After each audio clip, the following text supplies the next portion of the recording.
Assalamualaikum warahmatullahi wabarakatuh. Halo guys, perkenalkan nama aku Nadia Nima Syafitri. Aku dari mahasiswa STKIP BGRI Ponorogo. Aku mahasiswa semester 1 dan aku mengambil prodi Pendidikan Bahasa dan Sastra Indonesia. Nah, di sini aku mau mereview buku yang menarik bagi aku.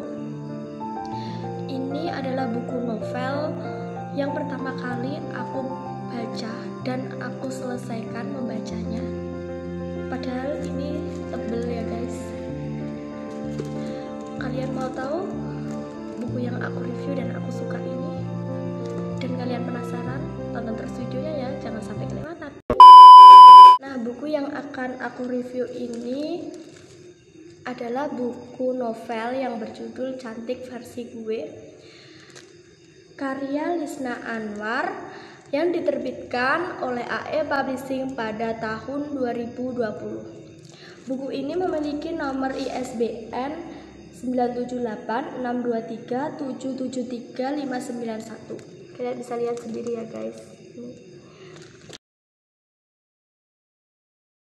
Buku ini menceritakan seorang pengamen yang tengil dan dekil dan cewek cupu yang mengidap androphobia. Seorang pengamen ini yang bernama Arya saat ngamen di salah satu rumah makan, mata dia nyasar di cewek yang duduk sendirian sambil memantengin laptop. Tidak lain itu adalah Naila, yang cewek cupu pengidap androphobia tadi. Terus Arya yang penasaran mendekati Naila dan bertanya, tetapi tidak direspon sama Naila. Karena Arya penasaran sama tuh cewek yang bernama Naila, akhirnya Arya menggali informasi tentang dia. Nah, pada saat itu ada salah satu preman, teman tongkrongannya, menjamret dompet Naila. Akhirnya Arya mengejar temannya tadi dan mendapatkan dompet itu, dan dia mengasih dompet itu ke Naila. Nah, semenjak itu Naila menyuruh Arya untuk nganterin ke kampus karena masih trauma, apalagi dia pengidap androphobia. BTW si Arya ini akhirnya tahu kalau Naila pengidap androphobia saat dia nolongin Naila yang kedua kalinya dan meminta imbalan untuk menjawab pertanyaannya. Karena Arya orangnya cuma pengamen dan tidak begitu sibuk, dan juga sudah tahu kalau pengidap androphobia tadi, si Naila setiap pergi dan pulang kampus maupun pergi kemana, Naila dianterin sama Arya. Bahkan ke rumah neneknya Arya yang nganterin. Pas di rumah neneknya Arya dikenalin, neneknya juga menerima pertemanan Naila dan Arya. Tetapi di suatu hari saat Arya menjemput Naila dibawa sama bapak tirinya yang jahat itu, dan Arya langsung lari menyelamatkan Naila dari bapaknya itu dan membawa Naila pulang ke rumah neneknya. Suatu hari Arya ke rumah nenek dan berbincang-bincang soal hubungan mereka. Ternyata mereka berdua itu saling suka. Dengan berjalannya waktu antar jemput, ternyata mereka ada perasaan. Nenek sangat senang karena ada yang perhatian sama Naila. Karena nenek tidak suka mereka berdua pacaran dan berduaan setiap hari, nenek memutuskan untuk mereka berdua menikah. Nenek mengasih waktu Arya untuk mencari mahar. Dan dengan usaha yang keras dia mengamen, akhirnya Arya kebeli cincin untuk maharnya. Nenek juga meminta Arya untuk mempertemukan nenek dan keluarganya. Arya sontak kaget karena harus bertemu dengan keluarganya yang sudah lama dia tinggalkan. Dia pergi dari rumah karena ada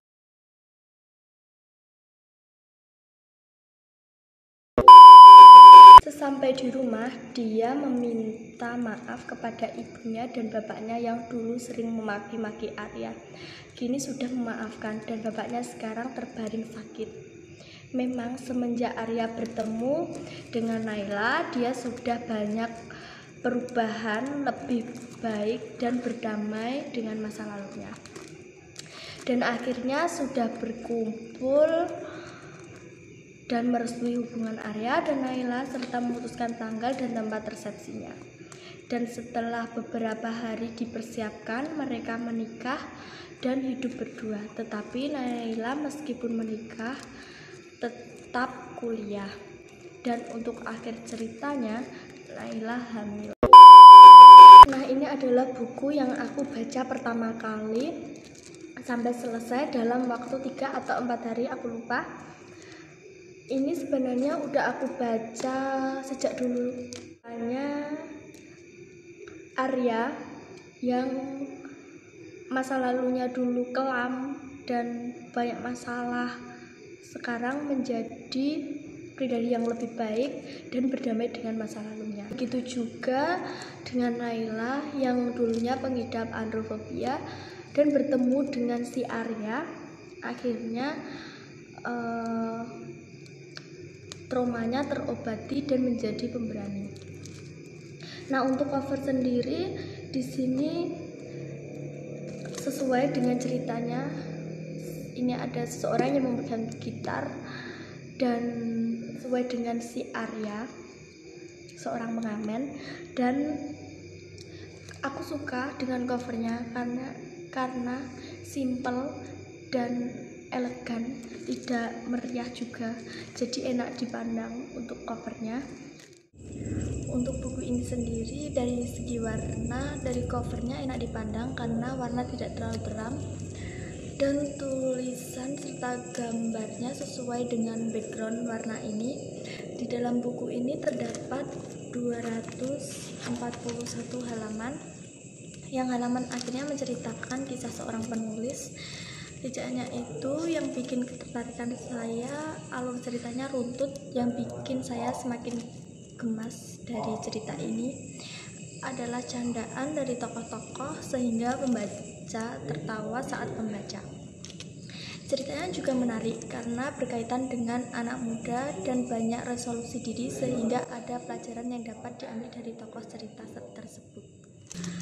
Tetapi di sini bahasanya menggunakan bahasa kasar dan tata tulisannya kurang rapi. Harusnya pakai rata kanan kiri. Menggunakan bahasa tidak bagus juga dalam buku ini. Bahasanya masih menggunakan logoi. Aku sangat berterima kasih yang membuat buku ini, karena semenjak aku baca buku ini aku jadi ingin membaca lagi dan lagi untuk novel. Udah cukup sekian, terima kasih, bye bye, sampai jumpa guys.